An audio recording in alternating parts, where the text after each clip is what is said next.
જય ગૌ માતા, જય શ્રી રામ. તારીખ 21/5/2025 ને રાત્રે 9 વાગ્યે આ ગૌ માતાનું અત્યારે એક્સિડન્ટ થઈ ગયેલું છે. અજાણ્યા માણસનો ફોન આવ્યો એટલે તાત્કાલિક અહીંયા અમે બધા લોકો આવી ગયા છે અને હવે આગળ સારવારની વ્યવસ્થા કરાવીએ.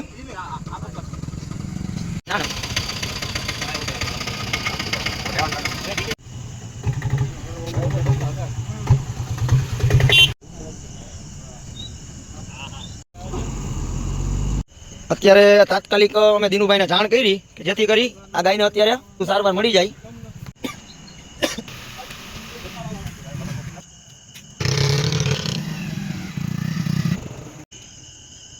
તો અત્યારે જે એક્સિડન્ટ થઈ ગયેલું છે એ ગૌ માતાને અત્યારે પ્રાથમિક સારવાર અપાવેલી છે તાત્કાલિક, અને હવે વધુ સારવાર માટે જય દ્વારકાધીશ ગૌસેવા હોસ્પિટલમાં જાણ કરી કે જેથી કરી આને અહીંયા વધુ સારવાર મળે.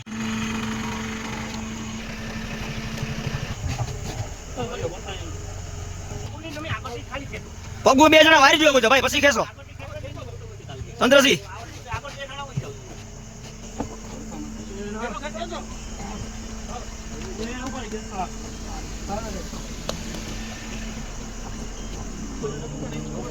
તો આ ગૌ માતાને જય દ્વારકાધીશ ગૌસેવા હોસ્પિટલમાં અત્યારે સારવાર માટે મોકલેલ છે.